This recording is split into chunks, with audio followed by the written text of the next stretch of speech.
Hello സ്വത്തുമണീസ്. അപ്പോൾ ഇന്നൊരു പൊതിച്ചോറിൻ്റെ കഥയാണ് കേട്ടോ. സാധാരണ പൊതിച്ചോറിൽ എന്തെല്ലാം വെക്കലെന്നൊന്നും എനിക്കറിയില്ല, പക്ഷേ എൻ്റെ പേർക്കത്തെ പൊതിച്ചോറിൽ ഇതെല്ലാം കേട്ടോ കണ്ടുവരല്. നമ്മുടെ നാട്ടിൽ ഇതിന് മുട്ടക്കോസ് എന്നിട്ട് പറയല്. അപ്പോൾ മുട്ടക്കോസ് വറവും പിന്നെ അതുപോലെ ചമ്മന്തി, ചെട്ട് വറവ്, പിന്നെ അതിൻ്റെ ശേഷം കുമ്പളങ്ങ തൈരിട്ട് വെച്ചതുണ്ടായിരുന്നു കേട്ടോ. ഇത് ഇന്നലത്തെ കറി. അപ്പോൾ അതും കൂടി ഇതിൽ മിക്സ് ആക്കാമെന്ന് വിചാരിച്ച്. പിന്നെ ഇതാ സോയാബീൻസ് ഉള്ളി തക്കാളിയെല്ലാം ഇട്ടിട്ട് റോസ്റ്റാക്കി വെച്ചതാണ് കേട്ടോ. പിന്നെ ഇതാ അയില മീൻ പൊരിച്ചത്. പിന്നെ അതേപോലെ ഇവിടുത്തെ സ്പെഷ്യൽ കറിയാണ് കേട്ടോ ഇത്. പരിപ്പും ചെട്ടും ഉരുളക്കിഴങ്ങ് തേങ്ങ അരച്ച് വെച്ചത്. പിന്നെ അത് അച്ചാറ്, പിന്നെ ഓലമീൻ പുളിമുളക് ഇട്ടത്. പിന്നെ ഇതാ ഇല വാട്ടിയിട്ട് റെഡിയാക്കി വെച്ചതാണ് കേട്ടോ.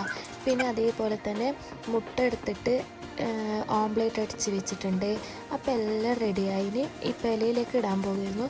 ആദ്യം ചോറിട്ടു, പിന്നെ മുട്ട വെച്ചു, പിന്നെ സോയാബീൻസ് റോസ്റ്റാക്കിയതിട്ട്, പിന്നെ ചെട്ടുവറവ് വെച്ചു, ചമ്മന്തി വെച്ചു, മീൻ പൊരിച്ചത് വെച്ചു, കറി വെച്ചു. അങ്ങനെ എല്ലാ സാധനങ്ങളും കൂടിയിട്ട് ഇതാ ഇല പൊതിയാണ് കേട്ടോ. പൊതിഞ്ഞ് വെച്ചിട്ട് ഒരു 2-2.5 മണിക്കൂർ കഴിഞ്ഞിട്ടാണ് കേട്ടോ എടുത്തത്. അപ്പോൾ തുറന്ന് നോക്കുമ്പോൾ നല്ല സ്മെല്ലുമായിരുന്നു. അതുപോലെ തന്നെ തിന്നാണ് നല്ല ടേസ്റ്റ് ഉണ്ടായിരുന്നു കേട്ടോ. അപ്പം ഞാൻ ജീവിതത്തിൽ ആദ്യമായിട്ട് 2ാമത്തെ തവണയാണ് കേട്ടോ പൊതിച്ചത്. അടിപൊളിയായിട്ടുണ്ട്. അപ്പോൾ ഓക്കെ, ബൈ.